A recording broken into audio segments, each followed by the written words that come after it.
ಶ್ರೀರಾಮ್, ವಂದೇ ಮಾತರಂ, ಜೈ ಕರ್ನಾಟಕ ಮಾತೆ. ಸ್ವಾಗತ ಸುಸ್ವಾಗತ. ಡೇ 70 ಇವತ್ತು. ಇನ್ನೂ ಚೀಟ್ ಮೇಲೆ ತುಂಬಿಕೊಂಡಿದ್ದೀನಿ.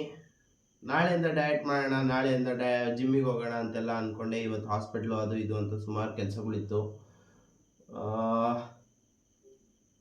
ಬಟ್ ಇರೋ ರಿಯಾಲಿಟಿ ನಿಜ ಹೇಳಬೇಕು ಅಂದರೆ, ಡಯಟಿಗೆ ಒಂಚೂರು ದುಡ್ಡು ಜೋಡಿಸಿಟ್ಟಿದ್ದೆ.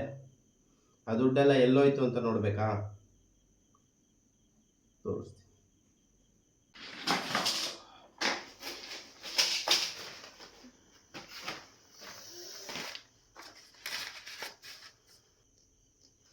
ನನ್ನ ದುಡ್ಡೆಲ್ಲ ಇಲ್ಲೇ ಹೋಯ್ತು ಗುರುವೆ.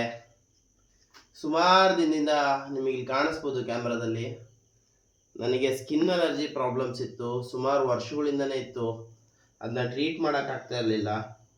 ಇವಾಗ ನನ್ನ ಅರ್ಧಾಂಗಿಗೂ ಅದರದ್ದೇ ಪ್ರಾಬ್ಲಮ್ ಶುರುವಾಗಿತ್ತು. ಸೊ ಅದಕ್ಕೆ ದುಡ್ಡು ಹೋದ್ರೂ ಪರವಾಗಿಲ್ಲ, ನಡಿ ಹಾಸ್ಪಿಟ್ಲಿಗೆ ಹೋಗೋಣ ಅಂತ ಹಾಸ್ಪಿಟ್ಲಿಗೆ ಹೋದೆ. ಡಾಕ್ಟ್ರು ತೊಗೊಂಡಿದ್ದು ಬರೀ 200 ರೂಪಾಯಿ ಗುರುವೆ ಪರ್ ಪರ್ಸನ್. ಮೆಡಿಸಿನ್ನು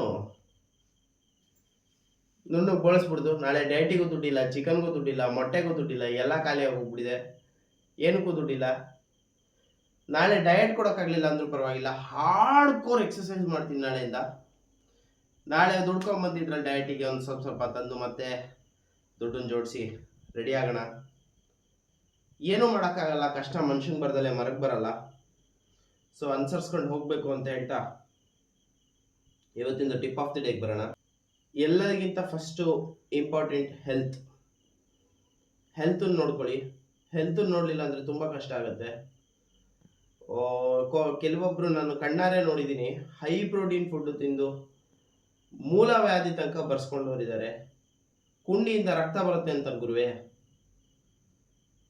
ಫೈಬರ್ ತಿಂತಾ ಇಲ್ಲ, ಆ ಥರ ಮಾಡ್ಕೊಬೇಡಿ, ತುಂಬ ಪ್ರಾಬ್ಲಮ್ ಆಗುತ್ತೆ. ಫೈಬರ್ ತಿನ್ನಿ. ಅಡ್ಜಸ್ಟ್ ಆಗಲಿಲ್ವಾ, ಪ್ರೋಟೀನ್ ತಿನ್ನೋದೇ ಬಿಟ್ಬಿಡಿ, ನೋ ವರೀಸ್. ಹಾಗೆ ಎಕ್ಸಸೈಸ್ ಮಾಡ್ತಾ ಇರಿ. ಸ್ವಲ್ಪ ದಿನ ಹೊಟ್ಟೆ ಕ್ಲಿಯರ್ ಆದಮೇಲೆ, ಎಲ್ಲ ಸರಿ ಹೋದ್ಮೇಲೆ ಸ್ವಲ್ಪ ಪ್ರೋಟೀನ್ ಕೊಟ್ಟು ಅಭ್ಯಾಸ ಮಾಡಿ, ಸ್ವಲ್ಪ ಜಾಸ್ತಿ ಪ್ರೋಟೀನ್ ಮಾಡಿ. Thank you for watching. Video ಇಷ್ಟ ಆದರೆ ಲೈಕ್ ಮಾಡಿ, ಶೇರ್ ಮಾಡಿ, ಸಬ್ಸ್ಕ್ರೈಬ್ ಮಾಡಿ. ಆದರೆ ಯಾರು ಸಬ್ಸ್ಕ್ರೈಬ್ ಮಾಡಲ್ಲ. ಬಾಯ್.